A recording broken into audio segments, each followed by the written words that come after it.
Happy Friday, third graders. It is May 1st. We're in the month of May, ready for sunshine, summer. I know you guys are tired. You're probably tired of doing schoolwork. I know if we were in school now, things would be crazy. You'd be so excited. It might be hard to concentrate, which I know it is at home too, but we've reached the month of May. We got one more long week next week and then a short week. So let's get started with a language quiz today. You're on language quiz 16. Synonyms and antonyms. We've been talking about them this week. You're going to read the pair of words, and in the blank you're going to write S if it's a synonym and write a capital A if it's an antonym. So capital S for synonym and a capital A if the set of words are antonyms. Then you're going to do some capitalization. Use proofreader marks to mark capital letters. Make sure you read the whole sentence and look for all the words we capitalize. Because it is a quiz day, we still have a language lesson today, and we're going to talk about homonyms. I know sometimes they call them homophones. When I was a kid, they were called homophones. So if I accidentally say that word, it's the same thing as homonyms. So if I gave you the word Harry and Harry, H-A-I-R-Y, H-A-R-R-Y. They sound exactly alike, but they mean two different things. H-A-I-R-Y means it's lots of hair. So Harry is the dog's name. So Harry is a person's name, and H-A-I-R-Y means there's lots of hair. Okay? He has big ears to show that he's a good listener. Listening helps him to identify homonyms. Only by hearing homonyms in a sentence or seeing them written can you tell them apart. Some words we use sound exactly the same. We've talked about some of them since first grade, but have very different meanings. Some of these words are spelled the same, but many are not. You have two, and two, blue and blue, okay? We've been talking about those since first grade, and they have different meanings. They sound alike, and they're very close to spelled the same. For example, if I ate 8 cherries. A-T-E is what you do with your mouth. E-I-G-H-T is a number. Write and write.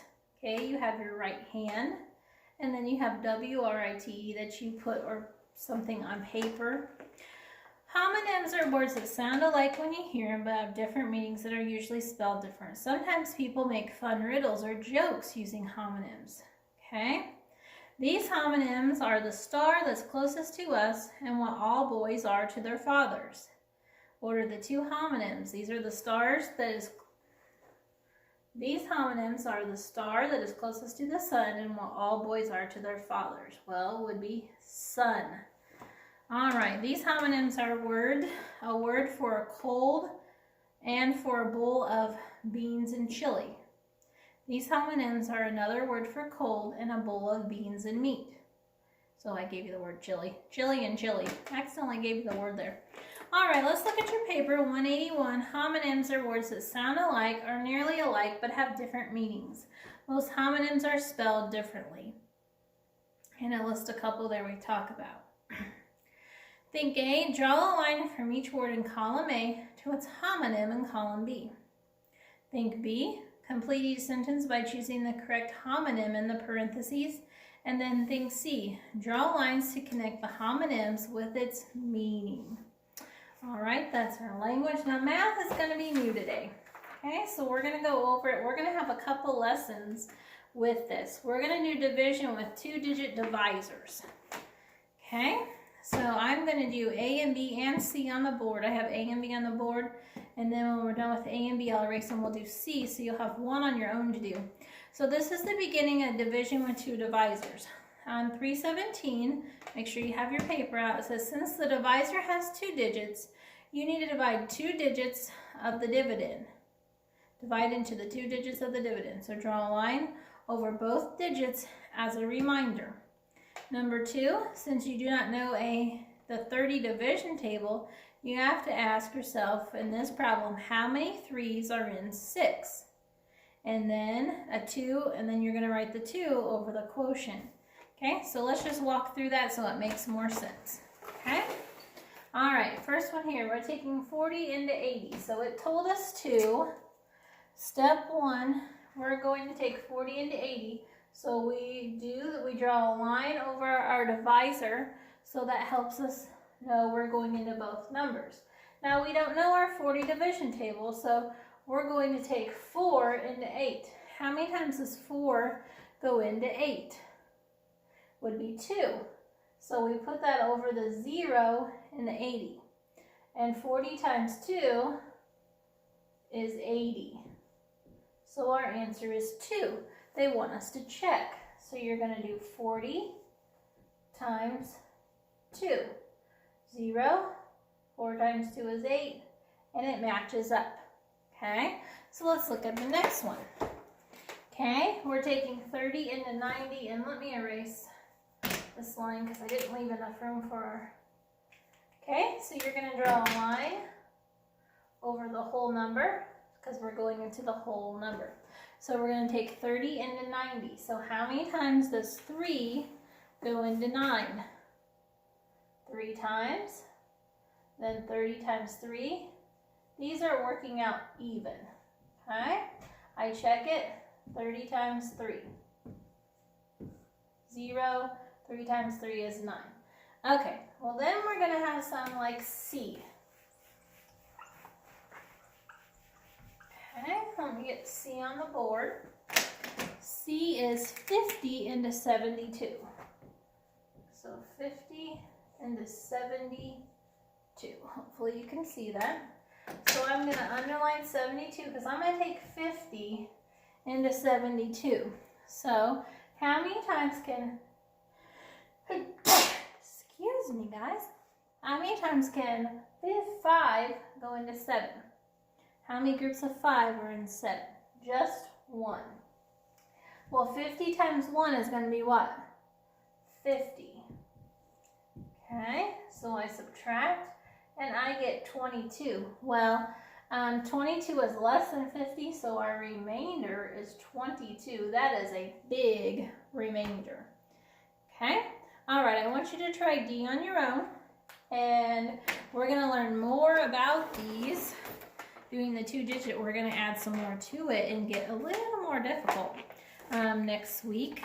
So on the back page 2, you have a story problem with 3 steps. Number 3, write the number your teacher says. Are you ready? These are some big ones. All right, 21,400,279. 21,400,279. Sorry, I read that wrong the first time. Let's do it one more time. 21,400,279.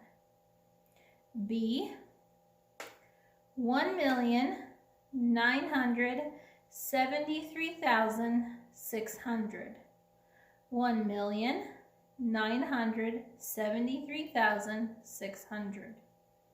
And C, 300,300,300. 300,300,300. That's a big one. So 300,300,300. Number 4, write the times. 5, set the clock for 45 minutes later than 6:15. Write the time. 6, convert the measures. Number 7, reduce to lowest terms. And 8, circle the answers that are wrong. All right, that is math for the week. Let's go on to science. We're talking about sleep and exercise. Some of you are getting extra sleep right now, and some of you are not. It depends. If you like to sleep and mom lets you sleep in, then you get sleep, but you need a lot of sleep, okay? Because sleep is so complex, scientists have difficulty determining what exactly happens to the brain and your body during sleep. However, they do agree that getting enough sleep is vital to health. In experiments where people are deprived of sleep, the test subjects experience irritability, so they're agitated, memory lapse, they don't have a good memory, confusion, slurred speech, blurred vision. So if you don't get sleep, there are consequences to that. The amount of sleep needed from person to person can differ, but in general, children from ages 4 to 12 should sleep 10 to 11 hours each night. Exercise is another important component of health. It helps keep the body strong and in top condition.